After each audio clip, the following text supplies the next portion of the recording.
চলো চলো, আবার তো আজকে রান্না করতে হবে। তাই দেখো রেডিও হয়ে গেছে রান্নার জোগাড়। ও বাবা, রোজ রোজ ঝিঙের ঝোল!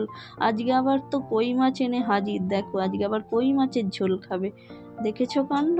তাই আমি দেখো কই মাছ ভাজতে লেগে পড়েছি। ও মা, একরকম মাছ নয়, আরও একরকম মাছ। দেখো এই গরমে রান্না করা যায়? ওকে আবার দুটো মাছই আজকে করে দিতে হবে। তার জন্য সব কিছু তো ধোয়াধুয়ি করে দেখো লেগে পড়েছি রান্নার কাজে। তো কড়াটা তো গরম হয়ে গেছে, এবার তেল দিয়ে দিলাম কড়ার মধ্যে। তো এবারে কই মাছগুলো ভালো করে নুন হলুদ লাগিয়ে নেবো। চলো নুন হলুদটা ভালো করে ওর গায়ে মাখিয়ে নিই, নাহলে তো আবার ফাটবে কোথায়, আমার গায়েই উঠে আসবে। চলো ভালো করে লাগিয়ে নিচ্ছি, ভালো করে মাখাই ভালো করে মাখিয়ে নিই। তো মাখিয়ে নেওয়া হয়ে গেছে। এবার দেখো তেলটা গরম হয়ে গেছে, ওইদিকে একটা একটা করে মাছ আমি এবার দিয়ে দেবো। ও মা, মাছগুলো দেওয়ার সাথে সাথেই দেখো কেমন গোল হয়ে গেছে। দাঁড়াও দাঁড়াও, আগে এদেরকে চেপে ধরি, নাহলে কিন্তু এরা পুরো গোল হয়ে যাচ্ছে, সোজা আর হচ্ছে না। চলো চলো চেপে ধরি মাছগুলো। আর সাইজখানা দেখো, কই মাছগুলো যেন আমার কড়াতে ধরছেই না। তো চেপে চেপে এদেরকে কোনো রকমে আমি ভেজে নিলাম। চলো তাড়াতাড়ি করে ভেজে নিই। আবার এইদিকে দেখো ভাজতে ভাজতে আমার মেয়ে তো আইসক্রিম এনে হাজির। তার ফাঁকে দেখো আমি আইসক্রিমটা একটু খেয়ে নিচ্ছি। যা গরম বাবা, রান্নার মাঝে আইসক্রিমটা খেতে তো বেশ ভালোই লাগলো। এদিকে দেখো এবার সবজিগুলো সব তুলে দিয়েছি, আর ঝোলের যা যা কিছু দরকার সব মশলাপাতি আমি দিয়েও দিয়েছি। চলো ঝোলটা ভালো করে রান্না করে নিই। আর এদিকে ভাতও বসিয়ে দিয়েছি, নাহলে তো আবার দেরি হয়ে যাবে। আজকে তো তোমাদের দাদাভাই বাড়িতে আছে, তাকে টাইমে ভাত খেতে দিতে হবে। তো চলো চলো ঝোলটা তাড়াতাড়ি করে নিই। আর এদিকে দেখো সারা সপ্তাহের আদাটাও আমি পেস্ট করে রেখে দিলাম, আর বাকি আদাটা এই যে ঝোলেও দেবো, আবার ওই যে লোটে মাছটা করব ওর মধ্যেও দেবো।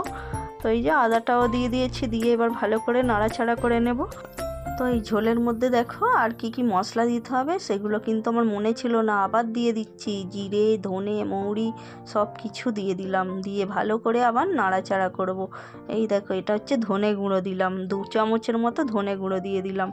তো এবার নাড়াচাড়া করে ভালো করে আর একটু ভালো করে ভেজে নেব সবজিটা। তো ভাজতে ভাজতে দেখো ভালোই গন্ধটা উঠেছে। তো আজকে তো এই ঝোলটা খাবে বলেছে কই মাছে, তো আমাকে ভালো করেই রান্না করতে হবে তার জন্য।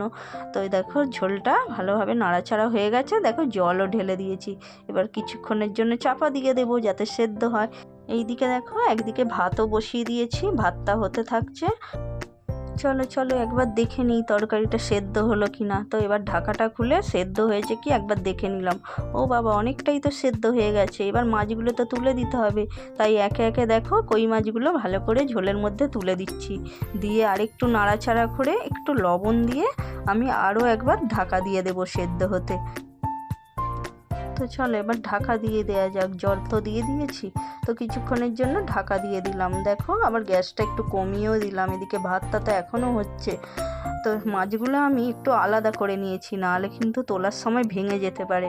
আর ওপর থেকে দেখো জিরে ভাজা একটু ছড়িয়ে দিলাম, যাতে তরকারিটা খুব সুন্দর স্মেল বেরোয়।